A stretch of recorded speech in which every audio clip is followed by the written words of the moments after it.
Well, good morning. We'll go ahead and get started with an update on the numbers.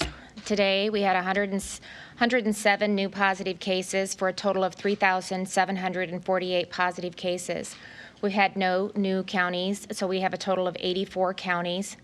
522 negative cases today for a total of 24,496 negative tests. The State Hygienic Lab has 6,248 tests available. We have had 1,428 Iowans recovered for a recovery rate of 38%, and we have had an additional 7 deaths for a total of 90 deaths in the state of Iowa, and 51% of those deaths are among residents of long-term care facilities. Across the RMCC regions yesterday, there were 272 COVID-19 patients hospitalized. 70 were admitted in the last 24 hours. 92 patients are being treated in ICUs, and 57 are on ventilators. Also, in hospitals across the state, there are 4,082 inpatient beds, 547 ICU beds, and 689 ventilators that are available for patient care. Today, the Department of Public Health has also confirmed another long-term care facility outbreak at St. Francis Manor in Poweshiek County, and this does bring the total number of long-term care facility outbreaks to 11. Yesterday's press conference, I announced the launch of Test Iowa, and it's a statewide initiative to assess the health of Iowans, increase testing for COVID-19, and really track the virus activity so that we can mitigate and manage it and start getting life back to normal. Iowa's response to this opportunity has been incredible. In the first 24 hours alone, more than 80,000 Iowans completed the online assessment, and more than 250 scheduled an appointment. We had 631 social media mentions of the hashtag Test Iowa Challenge with a reach of over 18.8 million. Iowans are engaged and they're excited, so we want to keep the momentum going. And you can help by going to testiowa.com and taking the assessment.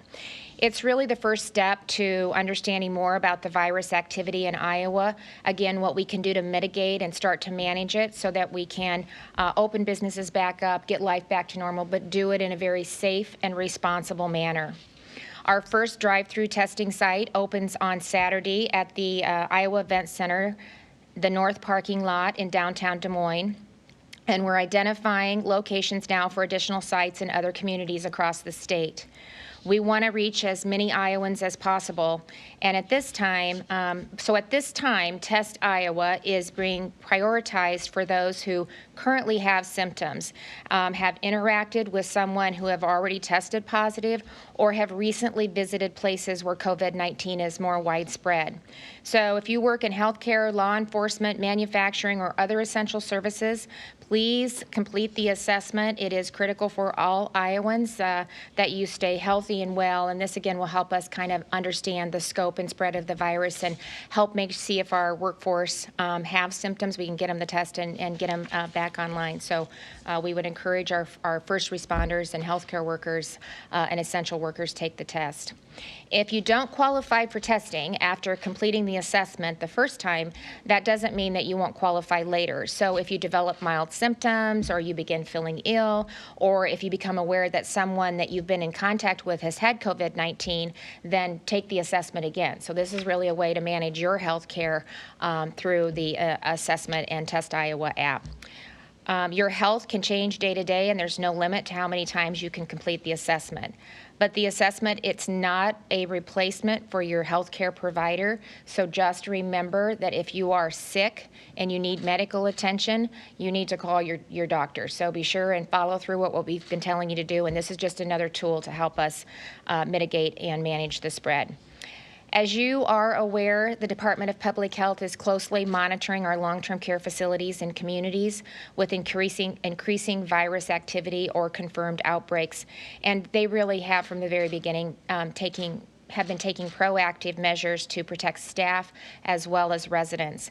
So today, the Department of Public Health is sending a long-term care facility strike team to Tama County, where increased virus activity is in the area, and it could increase the risk of exposure to residents in surrounding communities. So by proactively conducting surveillance testing of long-term care facility employees in the area, we do have the opportunity again to isolate and identify positive cases early and potentially prevent exposing additional vulnerable residents.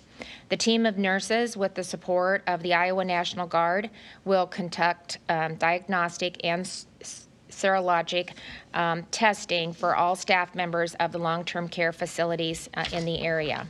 I've asked Sarah Reister from the Department of Public Health to provide more information about this important effort. Sarah? Thank you, Governor Reynolds, and thank you to Director Garcia and her staff at DHS, as well as to Adjunct General Correll and the National Guard for all of your support in assisting the Department of Public Health with this effort. There are still a lot of things that we don't know about this virus, but one thing we do know is that it spreads quickly and efficiently in settings where people work and live in close proximity to each other. As we mentioned last week, we have been developing plans for long-term care facility testing strike teams.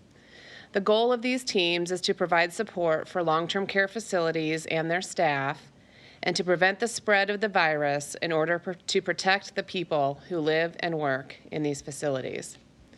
As we've seen in Iowa and other states, despite best efforts to prevent the spread of the virus after it's detected, devastating consequences can occur if it's detected too late.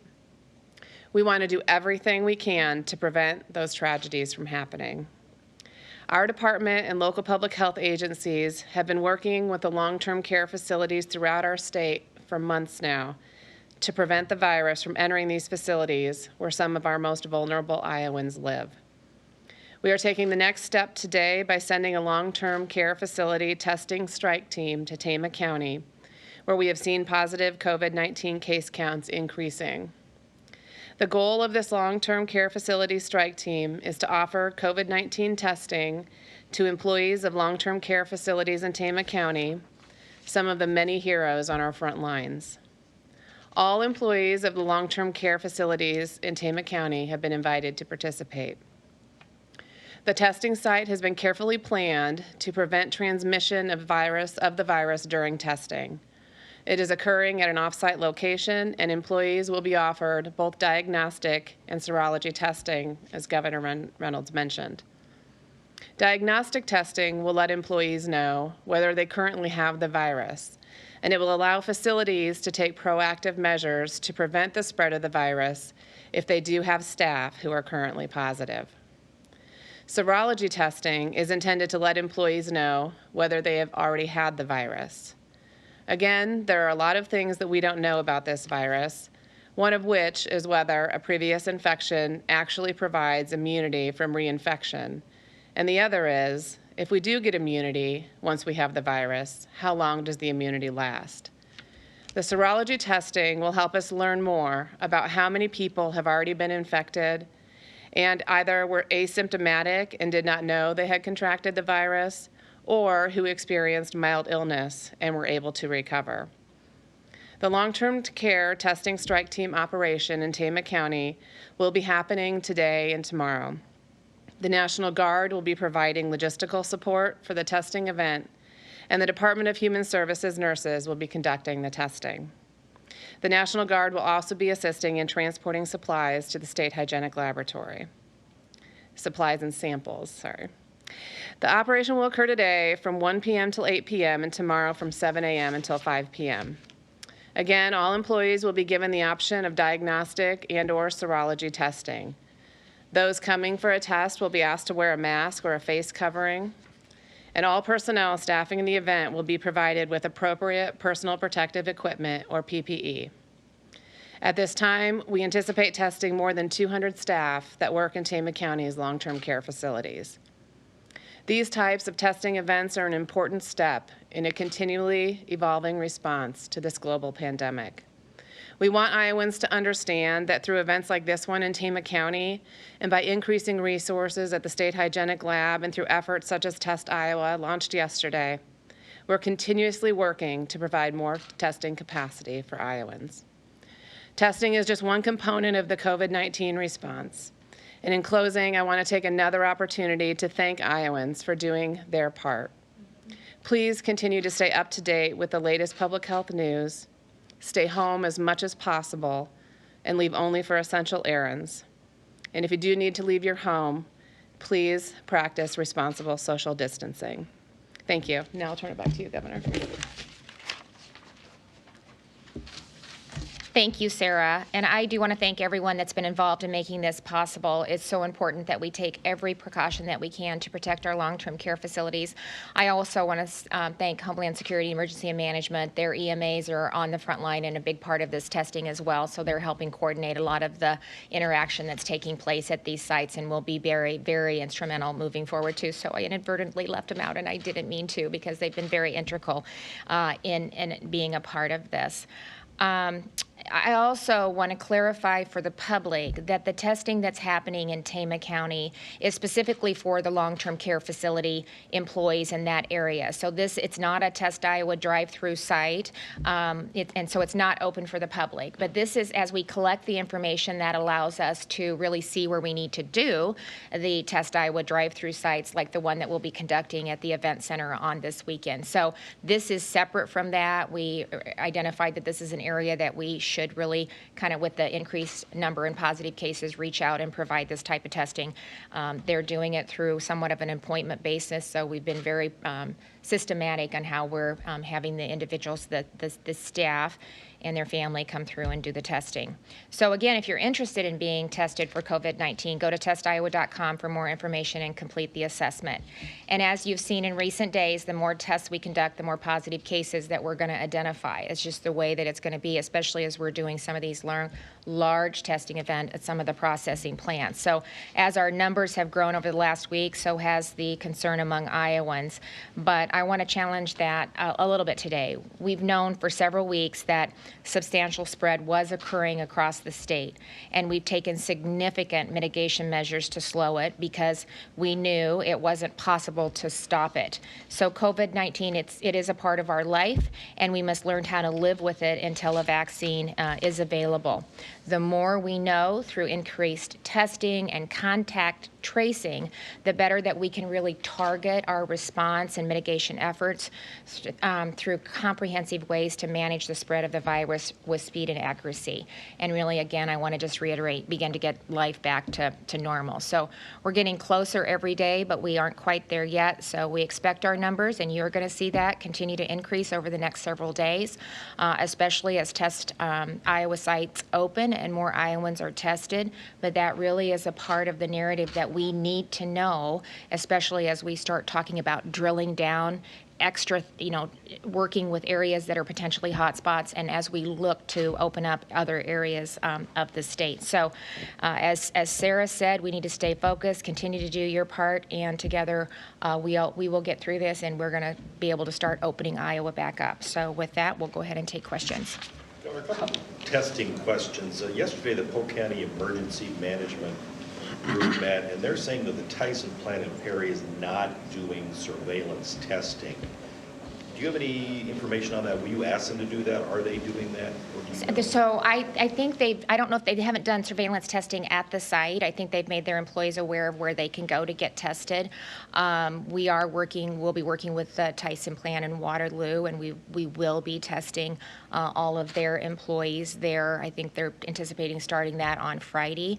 So we are going to be testing their employees, and this is something that we can make available to different facilities. There's different ways that they can do that. They can go through their local healthcare providers and just make sure that the employees know that that's an option. But we can work with different processing facilities across the state to be a partner in helping them do some surveillance testing on their employees as part of their mitigation efforts and to keep the processing plants up and going. And we're also getting questions from viewers about, they've done the assessment, they've gotten permission to do a test, but the times are all taken up for this first test on Saturday, the site.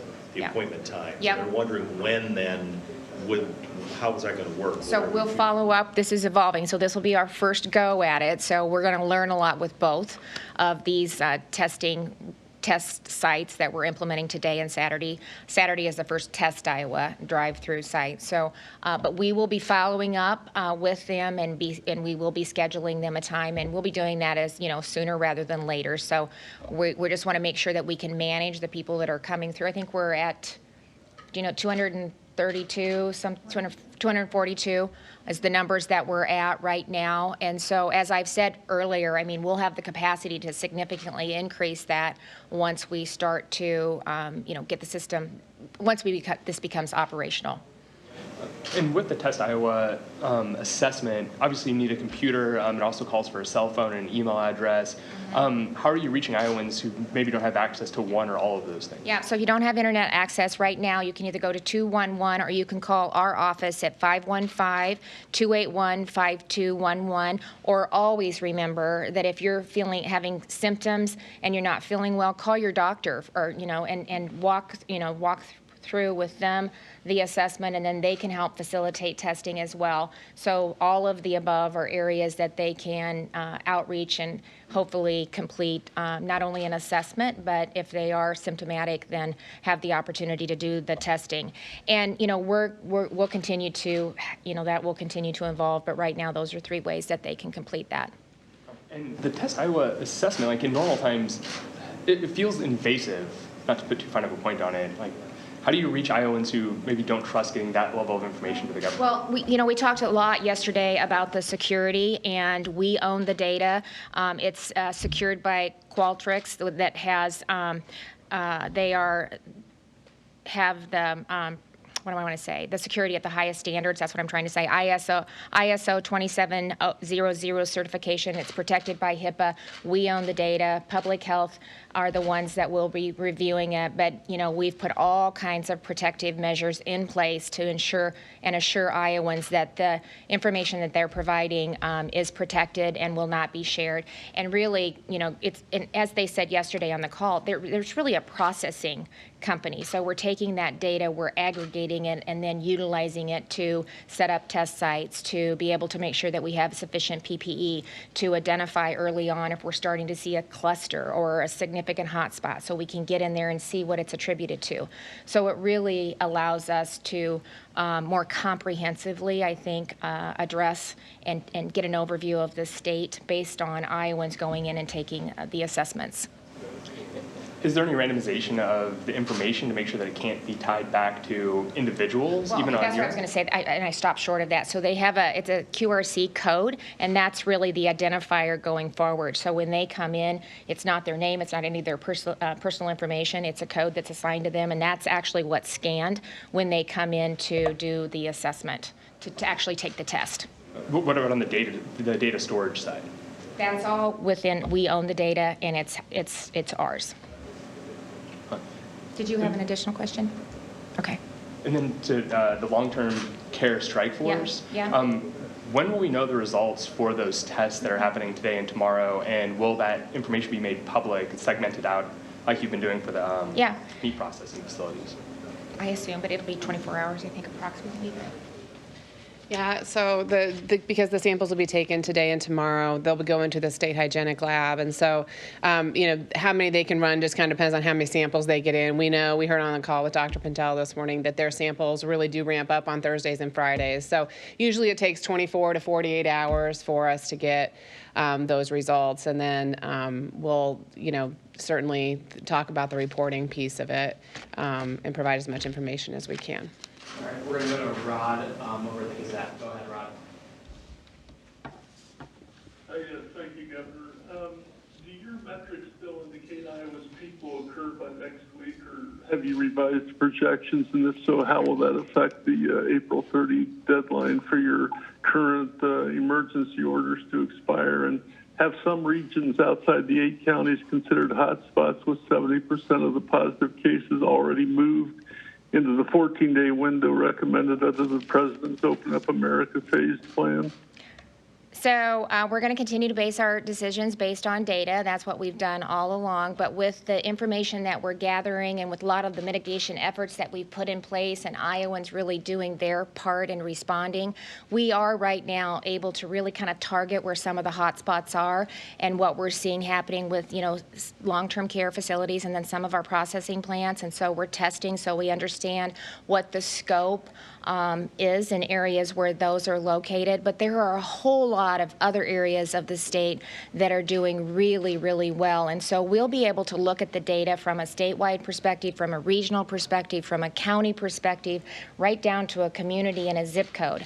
And so by being able to really look at the data and apply the metrics at that level, we can start to, when we can take a look at starting to open up different areas of the state. And so that's what we're working on. Our team is going to be working on that today. We need, Iowans are ready to get back to work. They want to be working, but we need to do it in a responsible and safe manner, and that will be, at the forefront of the decisions that we're making. But I think about 70% of the positive cases right now are in 8 counties. So we have several counties, and there's like 15 that don't have any cases whatsoever. We have a significant amount that have 20 or fewer, and then when you take into account the number that have recovered in those counties. So we need to continue to watch it, and if Iowans go on and continue to take the assessments, we can continue to kind of manage and monitor that and see if there's some areas where we start to see maybe a little bit of a surge or a little bit of a hot spot. And then again, we can get in there and do the contact tracing and start to better understand where that's coming from and why, and hopefully get in front of it. All right, we're going to go to Channel 13. Go ahead. Good morning, Governor. We had some questions from some people about the testiowa.com website. One of the series of questions ask about potential allergies a person may have, and on there is included that anti-malaria drug that the president's been pushing, that study yesterday said may actually not be helpful. Do you know why the allergies would be included in that questionnaire? I don't know if you know the answer to that. That's probably, I know Dr. Padati reviewed some of the questions that was already being utilized, the assessment that was being utilized in Utah, and then we were able to kind of adapt some of the questions to make it fit Iowa. So I know she was involved in that process, but I personally don't know why that was on unless you do, Sarah. I think I would just add that in terms of the assessment, it would just be collecting information in case that ever would become a treatment. I think just trying to be proactive and gathering information at the outset in case that ever is an approved treatment for COVID-19. That would be the reason for asking that particular question. And to follow up on that, in the contract itself, it lists the use of hydroxychloroquine and chloroquine as an optional consideration. Is that being actively considered by the state to allow that use? No, not right now, but I think that's a really good point. But that's how we can use this assessment in so many ways to be proactive as we're working with Iowans and they're managing their own health and talking about, as they take the assessment, that's a great opportunity to be proactive and to be ready because they are running clinical. South Dakota is doing a statewide clinical with it as well as other areas of the state. So once that information comes in, if it is approved, this would allow us to move in that direction. But right now I'm not necessarily looking at that. Aaron Murphy, go ahead.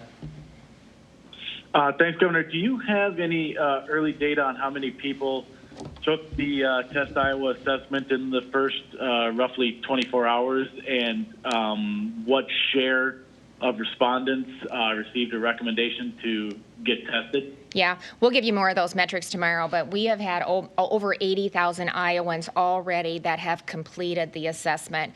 We had a huge adoption. We had over 193,000, I think, Iowans that actually went to the site and, took a look at it. Some started the assessment and then pulled out, and we've got metrics on that too. But really, just to put it into perspective, and this is nothing against Utah, but it's just Iowans are responsive. When Utah launched theirs, they had 30 30,000 assessments complete in the first 24 hours. And Iowa, we were, we were close to 80,000, and we're over that now, where Iowans have gone on and completed the assessment. So, I mean, they're interested. They want to be a part of it. They want to get Iowa back open. They want to know what's going on in their communities and in their counties. And this is a way that we actually can help provide them some of that data. All right, we're going to go to Harry Beeman at the Iowa Capitol Dispatch. Thank you, Governor.